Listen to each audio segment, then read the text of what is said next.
ಮತ್ತೊಂದು ಪುನರ್ಜನ್ಮದ ಗುಹೆಯಲ್ಲಿ ಪುಟಾಣಿ ಮಕ್ಕಳು ಎಂಬ 2 ಕೃತಿಗಳನ್ನ ಮಾನ್ಯ ಶಾಸಕರು ಹಾಗೂ ತಾಲೂಕು ದಂಡಾಧಿಕಾರಿಗಳು ಆದಂತಹ ಶ್ರೀಮತಿ ವಿ ಗೀತಾ ಮೇಡಮ್ ರವರ ಅಮೃತ ಹಸ್ತದ ಮೇಲೆಗೆ ಆ ಕೃತಿ ಸಂಪುಟವನ್ನ ಬಿಡುಗಡೆ ಮಾಡಲಿದ್ದಾರೆ. ವೇದಿಕೆಯ ಮೇಲಿರುವಂತಹ ಎಲ್ಲ ಗಣ್ಯರಿಗೂ ಕೂಡ ಕೃತಿಯನ್ನ ಹಂಚ್ತಾ ಇರುವಂತಹ ಈ ಕನ್ನಡ ನಾಡಿನ ಕೃತಿಕಾರರು ಹಾಗೂ ನಮ್ಮ ಮುಳುಬಾಗಿಲಿನ ಕನ್ನಡ ನಾಡು ನುಡಿಯ ಬಗ್ಗೆ ಅತೀವವಾದಂತಹ ಕಾಳಜಿಯನ್ನು ಹೊಂದಿರುವಂತಹ ಮಂಜು ಕನಿಕರ್ ಅವರಿಗೆ ಧನ್ಯವಾದಗಳನ್ನು ತಿಳಿಸ್ತಾ ಇದ್ದೀವಿ. ಕೃತಿಯ ಬಿಡುಗಡೆಯನ್ನ ಗೊಳಿಸಿದಂತಹ ಮಾನ್ಯ ಶಾಸಕರು ಮೇಡಮ್ ಅವರು, ದಂಡಾಧಿಕಾರಿಗಳು, ನಮ್ಮ ಜನಪ್ರಿಯ ಶಾಸಕರು ಆಗಿರ್ತಕ್ಕಂಥ ಈ ನಮ್ಮ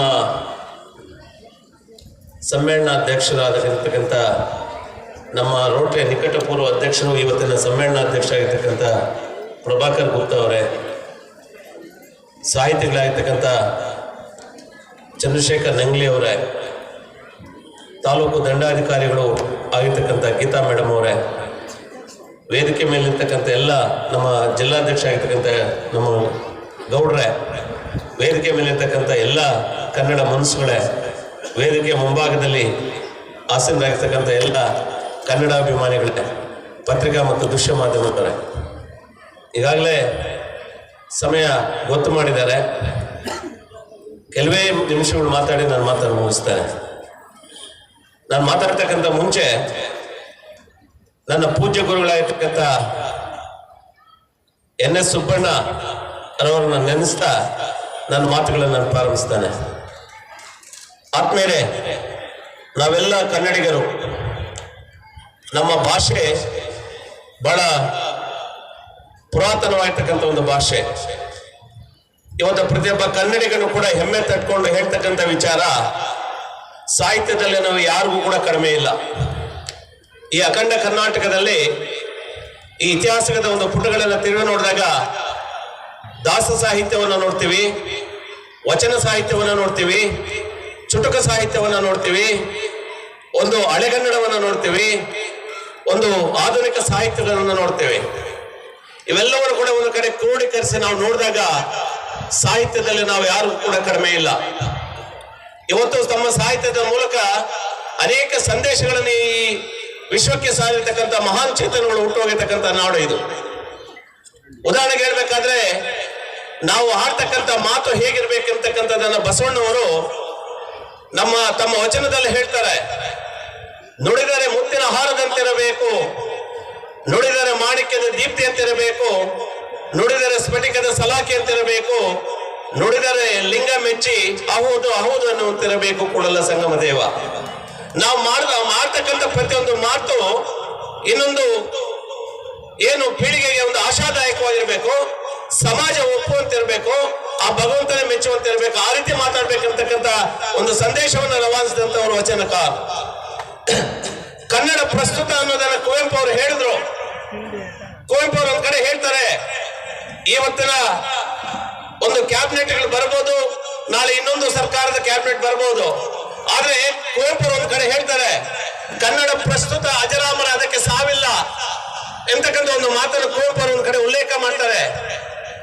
ನೃಪತುಂಗನೇ ಚಕ್ರವರ್ತಿ ಪಂಪನಲ್ಲಿ ಮುಖ್ಯಮಂತ್ರಿ, ನೃಪತುಂಗನೇ ಚಕ್ರವರ್ತಿ ಪಂಪನಲ್ಲಿ ಮುಖ್ಯಮಂತ್ರಿ, ರನ್ನ ಜನ್ನ ನಾಗವರ್ಮ ರಾಘವಾಂಕ ಹರಿಹರ ಷಡಕ್ಷರ ನಾರಾಯಣಪ್ಪ ಮತ್ತು ಸರ್ವಜ್ಞ ಸ್ವತಃ ಸರಸ್ವತಿ ರಚಿಸಿದ ನಿತ್ಯ ಸಚಿವ ಮಂಡಳ ಅಂತಾರೆ.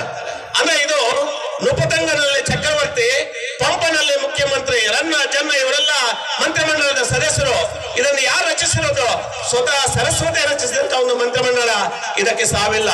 ಈ ಪ್ರಪಂಚ ಉಳಿದಿರುವವರೆಗೂ ಈ ಸಾಹಿತ್ಯ ಅಜರಾಮರ, ಇದಕ್ಕೆ ಸಾವಿಲ್ಲ. ಇದನ್ನ ಯಾರು ಕೂಡ ವಜಾ ಕಳಿಸಕ್ ಆಗೋದಿಲ್ಲ.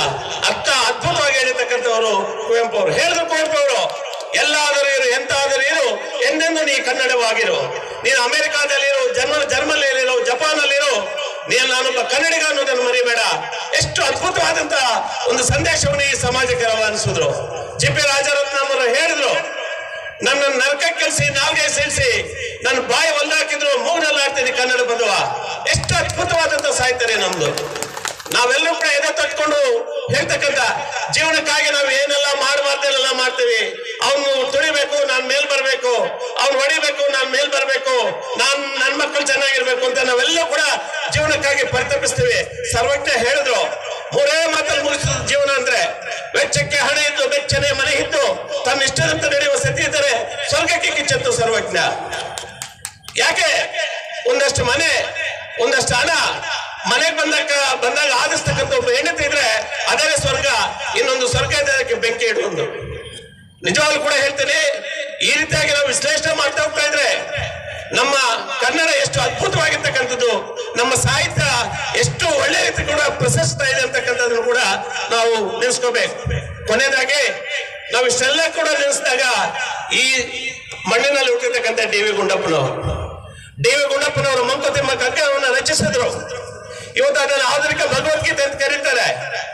ಎಷ್ಟು ಅದ್ಭುತವಾಗಿ ಸಂದೇಶಗಳನ್ನು ಕೊಟ್ಟಿದ್ದಾರೆ ಭಗವದ್ಗೀತೆ, ಅದು ಮಂಕುತಿಮ್ಮನ ಕಗ್ಗದಲ್ಲಿ ಅಂತ ಹೇಳಿದ್ರೆ ಒಂದೊಂದು ಕೂಡ ಅವರು ಆಡಿರ್ತಕ್ಕಂಥ ಒಂದು ಮಾತು ಅತ್ಯದ್ಭುತವಾಗಿರ್ತಕ್ಕಂಥದ್ದು. ಮನುಷ್ಯ ಒಂದು ಚುಟುಕನ್ನು ನಾನು ವಿಚಾರಣೆ ತಗೊಳ್ತೇನೆ. ಮನುಷ್ಯ ಸ್ವಾವಲಂಬಿಯಾಗಿ ಬರಬೇಕು ಅನ್ನೋದನ್ನ ಒಂದು ಕಡೆ ಪ್ರಶಸ್ತ ತಮ್ಮ ಮಂಕುತಿಮ್ಮನ ಕಗ್ಗದಲ್ಲಿ ಯಾರು ಡಿ ವಿ ಜಿ ಅವರು.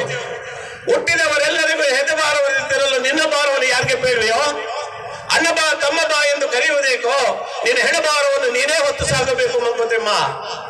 ಪ್ರಪಂಚದಲ್ಲಿ ಅವ್ರಿಗೆ ಯಾವುದೇ ಆದಂತಹ ಸಮಸ್ಯೆಗಳಿರುವಾಗ ನಿನ್ನ ಸಮಸ್ಯೆಗಳನ್ನು ನೋಡ್ತಕ್ಕಂಥವ್ರು ಯಾರು? ಅದಕ್ಕಾಗಿ ನಿನ್ನ ಸಮಸ್ಯೆಗಳನ್ನು ನೀನೇ ಹೊತ್ತು ಸಾಗಬೇಕು, ಯಾರು ನಿನ್ನ ಸಹಾಯಕ್ಕೆ ಬರೋದಿಲ್ಲ. ಎಷ್ಟು ಅದ್ಭುತವಾಗಿ ಬರೆದ್ರು ಈ ಒಂದು ಮಂಕುತಿಮ್ಮನ ಕಗ್ಗವನ್ನ. ನಿಜವಾಗ್ಲೂ ಕೂಡ ಎಲ್ಲ ಮಕ್ಕಳಿಗೆ ಅದನ್ನು ಪ್ರಶಂಸಿಸಬೇಕು, ಅಷ್ಟು ಅದ್ಭುತವಾಗಿ ಬಂದು ಹೋದ್ರು. ಈ ರೀತಿಯಾಗಿ ನಾವು ಚರ್ಚೆ ಮಾಡ್ತಾ ಹೋಗ್ತಾ ಇದ್ರೆ ನಾವೆಲ್ಲರೂ ಕೂಡ ಕನ್ನಡಿಗರು. ಬರೀ ಭಾಷಣ ಮಾಡಿ ಬರೀ ವೇದಿಕೆಗಳನ್ನು ಹಂಚಿಕೊಂಡ್ರೆ ಕನ್ನಡ ಬೆಳೆಯೋದಿಲ್ಲ. ಅದು ಆತ್ಮಸಾಕ್ಷಿಯಾಗಿ ನಮ್ಮ ಭಾಷೆ, ನಮ್ಮ ಸಂಸ್ಕೃತಿ, ನಮ್ಮ ನೆಲದ ಬಗ್ಗೆ ಅದು ಆತ್ಮದಿಂದ, ಹೃದಯದಿಂದ ಬರಬೇಕು. ನಾವೆಲ್ಲರೂ ಕೂಡ ಬೆಳೆಸಬೇಕು. ಕನ್ನಡವನ್ನು ಬೇರೆಯವರು ಬೆಳೆಸೋದಿಲ್ಲ. ಎನ್ನಡ ಎಕ್ಕಡ ಮತ್ತೆ ಕನ್ನಡ ಅಂತಾರೆ. ಹಂಗಾಗ್ಬಿಟ್ಟಿದೆ ಇವತ್ತಿನ ಪರಿಸ್ಥಿತಿ. ಅದಾಗಬಾರ್ದು. ಈ ಕನ್ನಡ ಅಂತಕ್ಕಂಥದ್ದು ಪ್ರಸ್ತುತ ಇದು ಅಜರಾಮರ. ನಾವು ಎಲ್ಲಿವರೆಗೂ ಅದನ್ನು ಪ್ರೀತಿಸ್ತೀವೋ, ಎಲ್ಲಿವರೆಗೂ ಆರಾಧಿಸ್ತೀವೋ, ಅದನ್ನು ಎಲ್ಲಿವರೆಗೂ ಬೆಳೆಸ್ತೀವೋ ಆವತ್ತು ಶಾಶ್ವತವಾಗಿ ಎಲ್ಲರ ಒಂದು ಮಕ್ಕಳಲ್ಲಿ ನಮ್ಮ ಕನ್ನಡ ನೆಲೆಸ್ತದೆ ಅಂತ ಹೇಳ್ತಾ ಈ ಒಂದು ಅವಕಾಶ ಕೊಟ್ಟಿದ್ದಕ್ಕಾಗಿ ತಮ್ಮೆಲ್ಲರಿಗೂ ವಂದಿಸಿ ನನ್ನ ಮಾತನ್ನು ಹೊರಟುಗೊಳಿಸ್ತೇನೆ.